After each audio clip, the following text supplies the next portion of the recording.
Torej, ljudska obveznica je njena posebnost v tem, da se izda izključno in samo malim vlagateljem, torej fizičnim osebam, ker je po vsebini pravzaprav inštrument, ki je najbolj podoben bančnim depozitom. Vpis obveznice je možen pri 4 distributerjih, kar pri 260 poslovalnicah po celi Sloveniji. Vseeno menimo, da ta obrestna mera vsebuje tudi pribitek, torej tistnik premija za male vlagatelje, se bodo donosi seštevali. Če imajo pa sredstva tudi na depozitih, se bodo seštevali tudi s tem. Pravzaprav želimo si, da bi to postala neka letna praksa.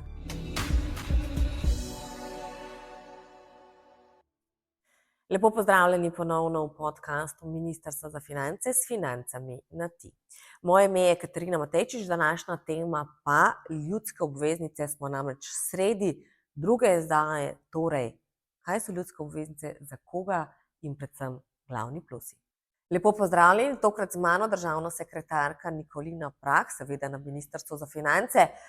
Da takoj začneva z ljudsko obveznico, v čem se razlikuje od ostalih podobnih finančnih inštrumentov, kaj je njena posebnost? Najprej lep pozdrav tudi vam. Torej, ljudska obveznica je njena posebnost v tem, da se izda izključno in samo malim vlagateljem, torej fizičnim osebam. Prvo takšno izdajo smo v Republiki Sloveniji opravili lansko leto, februarja, letos nas čaka pa nova izdaja.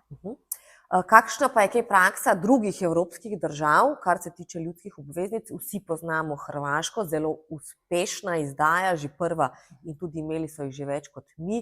Tam tudi ne potrebujemo trgovalnih računov, nekoliko še poenostavljen postopek. Kaj pa druge evropske države? Torej lansko leto, ko smo izdali prvo tovrstno izdajo, je naša zakladnica zelo podrobno pogledala pogoje pri vseh ostalih, predvsem seveda evropskih državah. Absolutno smo pogledali tudi primer Hrvaške, naše sosede. Ko smo izdajali obveznico in določali pogoje, smo poskušali slediti večjim ciljem. Eden je seveda zadolževanje in obseg zadolževanja. Tukaj smo morali slediti potrebam našega proračuna in zato, naprimer, milijardna izdaja ali celo višja ni bila ocenjena kot primerna. Po drugi strani smo seveda naslavljali razvoj kapitalskega trga, tako da tukaj bi lahko bila izdaja seveda višja, ampak nekako smo oba cilja poskušali uskladiti in pogoji izdaje so bili takšni, kot smo lani jih imeli, oziroma letošnji, o kateri bo verjetno še nekaj besed spregovorili v nadaljevanju. Po kateri državi ste se torej zgledovali? Rekli ste, pogledali smo vse evropske, katera nam je najbližja? Težko rečem, katera je najbližja, ker smo poskušali ugotavljati sploh, kaj so pogoji oziroma kako so jih določali. Tako da smo mi potem te pogoje tudi upoštevali pri naših izdajah. Naprimer, pri obsegu izdaje, kot sem rekla, obseg zadolževanja. Pri obrestni meri smo ugotavljali, kakšni so takratni tržni pogoji, ki veljajo seveda za Slovenijo. Presojali smo tudi, kakšen bi bil lahko potencialni interes malih vlagateljev. Na Hrvaškem seveda zaradi visokih obrestnih mer, ugodnosti, kot ste omenili, da ni trgovalnih računov, je bil ta interes izrazito visok. Tudi njihova izdaja je sovpadala mogoče z malo drugačnimi tržnimi pogoji kot naša. Tako da, če upoštevamo, vse te razloge, ali pa pogoje, ki so takrat veljali na našem trgu, smo prišli potem do takšne izdaje, kot je bila lani, oziroma takšne pogoje, kot so bili določeni tudi letos. Omenili ste že, želite s tem spodbujati kapitalski trg, seveda pa tudi finančno pismenost državljanov. V prejšnji izdaji približno 5600 novo odprtih trgovalnih računov, kar pomeni, da nekaj ste spodbudili. To je bil nek nov korak na trgu. Kako še, kakšni so dejansko cilji morda tudi za to drugo izdajo? Ljudska obveznica je bila izdana predvsem z namenom, da se ljudi, finančno opolnomoči, opismeni, kaj pomeni, ker je po vsebini pravzaprav inštrument, ki je najbolj podoben bančnim depozitom. V Sloveniji smo praviloma precej konzervativni pri ravnanju z našimi prihranki. Po zadnjih podatkih imamo kar 27 milijard evrov na depozitih oziroma pri bankah.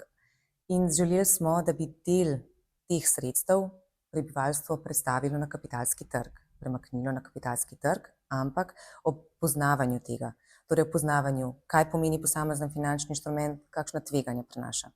In ker je državna obveznica inštrument, ki ga izdaja torej država, in država garantira tako za izplačilo glavnice kot ostalih obveznosti, smo verjeli, da je to tak inštrument, ki je manj tvegan, primeren kot nek prvi korak k temu, da se prebivalstvo začne spoznavati tudi s tem trgom.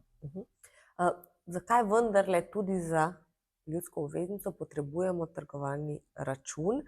V tem trenutku ga je mogoče odpreti pri 4 partnerjih na več kot 260 mestih. Zakaj ste se odločili? Je tudi to en korak spodbujanju finančne pismenosti državljanov? Ja, zdaj tako, vpis obveznice je možen pri 4 distributerjih, kar pri 260 poslovalnicah po celi Sloveniji. Trgovalni račun pa je neka zahteva, ki jo nalaga tako EU predpisi kot naši domači predpisi. Gre za račun, ki pomeni račun za trgovanje, za nakupe in prodaje finančnih inštrumentov. Imajo ga lahko samo osebe, ki imajo za to ustrezna dovoljenja našega regulatorja, torej Agencija za trg vrednostnih papirjev, pomeni, da je nadzorovan in da sledi vsem pravilom oziroma vsem zakonodajnim zahtevam. Tudi zahtevi po presoji preprečevanja pranja denarja, torej pri tako imenovanem AML pregledu vsake stranke, ki je nujno potreben za to, da tak račun torej tudi odpreš in z njim trguješ. Na Hrvaškem, kot ste omenili, tega trgovalnega računa ne potrebujejo, oziroma imajo oni to nekako drugače urejeno.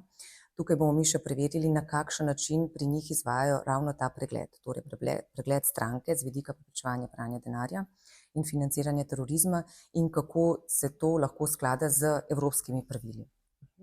Prinaša pa to tudi neke relativno sicer nizke, pa vendarle stroške, sploh če se odločimo za manjši vpis, bodo šli partnerji nasproti državljanov, da jim bodo tudi na ta način omogočili, da se jih več odloči za nakup. Ja, že v lanskem letu, ko smo prvo izdajo delali, smo se veliko pogovarjali z distributerji.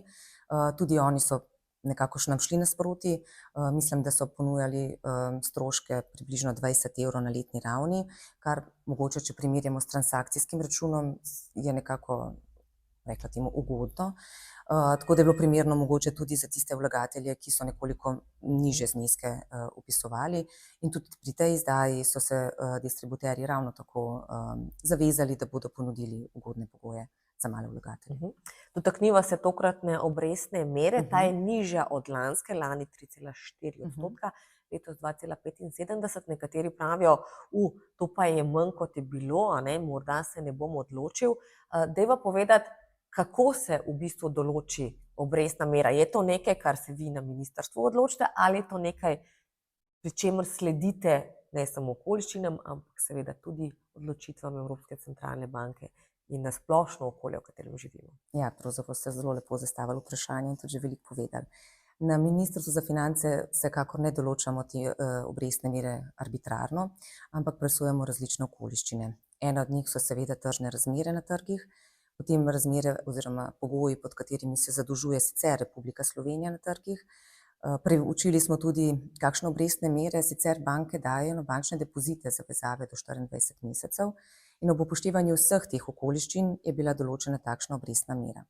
Tako kot ste povedali, že v lanskem letu, na primer, ključna obrestna mera Evropske centralne banke oziroma posledično Euribor in tudi obresti, ki so jih banke zaračunavale za posojila, vse to je bilo popolnoma drugačno stanje, kot je danes. Tudi inflacija se je umirila, posledično so se te obrestne mere pomembno znižale in temu seveda sledijo tudi razmere nasploh na trgu. Tudi Slovenija je še zvišala pri določenih bonitetnih agencijah svoje bonitetne ocene in vse to seveda vpliva tudi na ceno zadolževanja in oziroma se odraža v tej obrestni meri. Vseeno menimo, da ta obrestna mera vsebuje tudi pribitek, torej tisti nek premija za male vlagatelje, da se spodbudi, da tudi ta finančni inštrument vpišejo. Očitno se je lanska zdela nekaterim zelo dobra, ker je bilo trgovanje na sekundarnem trgu precej aktivno, predvsem pa se je cena še dvignila, kar pomeni, da če si v tem času prodal ljudsko obveznico, si dobil ne samo obresti, ampak tudi kapitalski dobiček na samo ceno. To pomeni, da so nekateri ocenili kot to zelo dobro naložbo. Če se ne motim, rekorder 1,6 milijonov je nekje dokupil tega in dobil več kot 56 tisoč samo obresti. Je tudi to en plus ljudske obveznice, da se jo lahko v vsakem trenutku proda in torej pride do likvidnosti. Absolutno.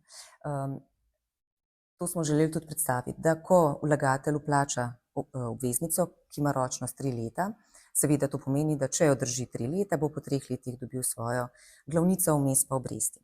Če pa bo potreboval iz kakršnega razloga predhodno denar, ali pa bo želel trgovati zato, ker ocenjuje, da so tržne razmere ustrezne in bo dosegel dobiček, pa to vedno lahko naredi, zato ker je vsaka taka, oziroma tudi ta ljudska obveznica je bila uvrščena na organiziran trg, torej na borzni trg na Ljubljanski borzi.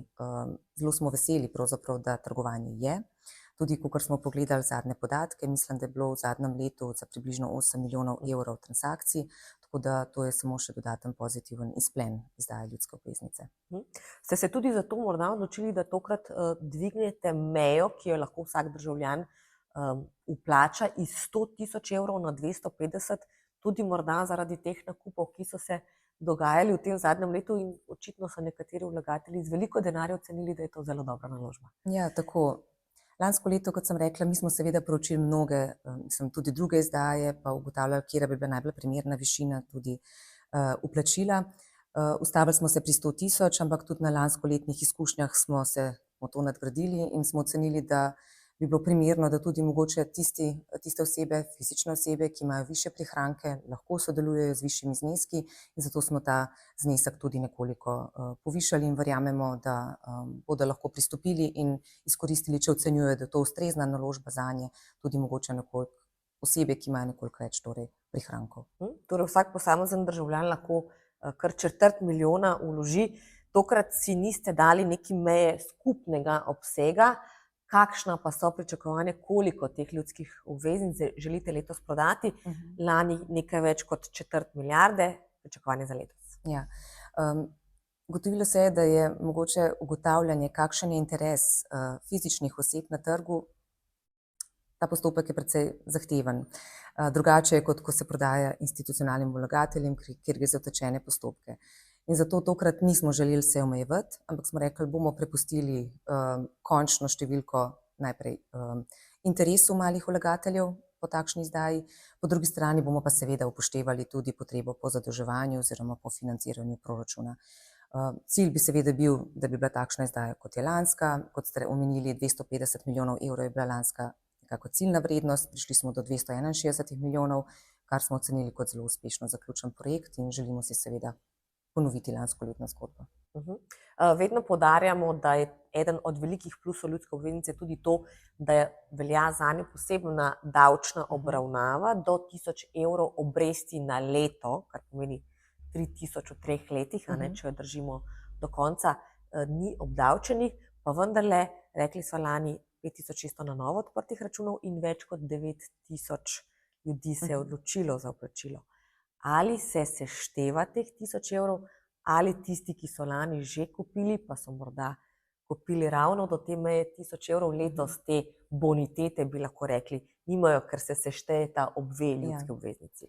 Zdaj ta, če temu rečemo boniteta, je bila uzakonjena z Zakonom o obnovi, razvoju in zagotavljanju financiranja po poplavah za izdaje državnih vrednostnih papirjev v letih 2024, 2025 in 2026, kar pomeni, da tisti vlagatelji, ki so že lanskem letu vložili oziroma pridobili ljudske obveznice in jih bodo letos spet, se bodo donosi seštevali. Če imajo pa sredstva tudi na depozitih, se bodo seštevali tudi s tem.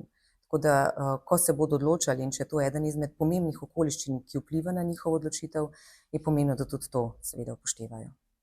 To pomeni, da bodo do te meje samo tisti, ki bodo letos se na novo odločili za nakup. Seveda pa, kot ste rekli, tudi depozit se sešteva. Tako, predpostavki, da na depozitih nimajo obresti, če pa ne je potrebno tudi ta del upoštevati. Če bi želeli, se pravim, samo iz tega razloga investirati v te državne vrednostne papirje.